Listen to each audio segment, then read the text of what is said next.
बाळाचं आपल्या आयुष्यात येणं म्हणजे जणू घरामध्ये चैतन्याचा झरा वाहू लागणं असतं. पण या आनंदासोबतच अनेक नवीन पालकांसमोर एक सर्वात मोठं आणि थकवणारं आव्हान उभं राहतं, ते म्हणजे बाळाची झोप. सुरुवातीच्या काही दिवसात आणि महिन्यात असं वाटतं की आपलं संपूर्ण वेळापत्रक कोलमडलं आहे. रात्रीची झोप न मिळाल्यामुळे येणारा थकवा पालकांच्या आरोग्यावर आणि मनावरही परिणाम करू लागतो.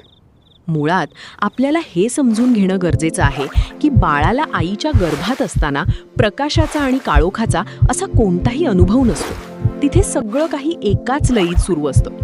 त्यामुळे जेव्हा बाळ बाहेरच्या जगात येतं तेव्हा त्याला आपल्या पृथ्वीवरच्या 24 तासांच्या चक्राशी जुळवून घ्यायला वेळ लागतो.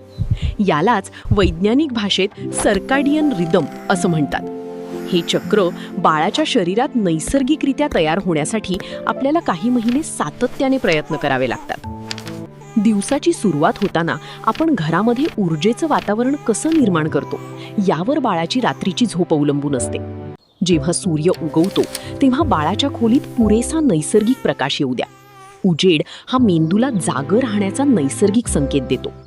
दिवसा बाळ जेव्हा जागं असेल तेव्हा त्याच्याशी जास्तीत जास्त संवाद साधा, त्याला गाणी ऐकवा किंवा त्याच्यासोबत खेळा.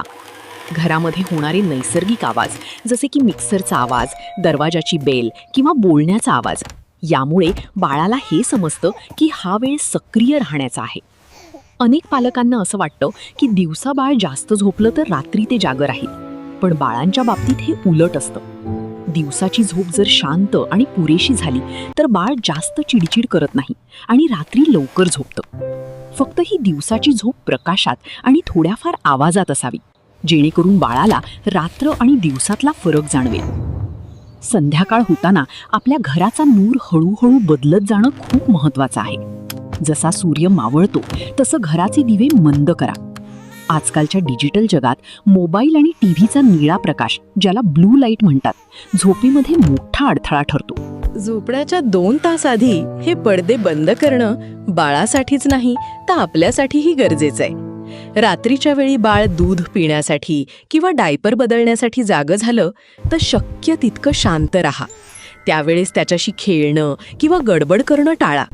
अगदी कमी उजेडात आपलं काम करा, जेणेकरून बाळाला हे संकेत मिळतील की आता खेळायची वेळ नाहीये.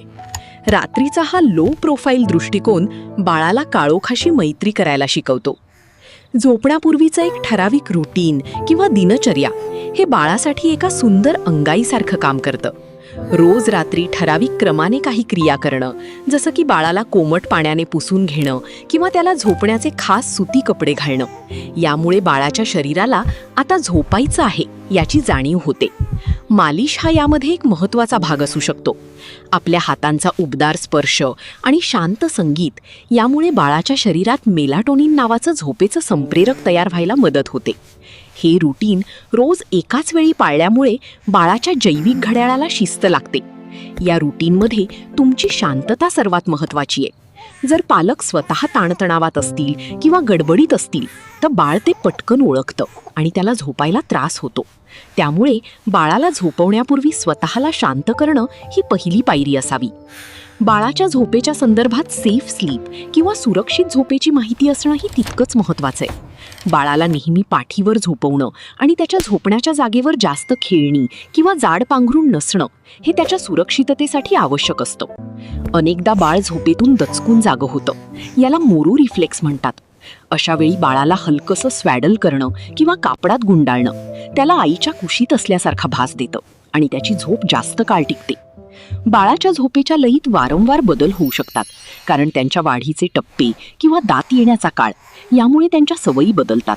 अशा वेळी खचून न जाता आपल्या रुटीनवर विश्वास ठेवणं गरजेचं आहे. शेवटी पॅरेंटिंग हा एक प्रवास आहे आणि प्रत्येक बाळ हे अद्वितीय असतं. कोणाचं बाळ लवकर झोपतं तर कोणाला थोडा जास्त वेळ लागतो. पालकांनी स्वतःच्या झोपेचीही काळजी घेणं आवश्यक आहे. बाळ दिवसा झोपतं तेव्हा पालकांनीही थोडी विश्रांती घेतली पाहिजे, जेणेकरून ते रात्रीच्या कसरतीसाठी तयार राहतील.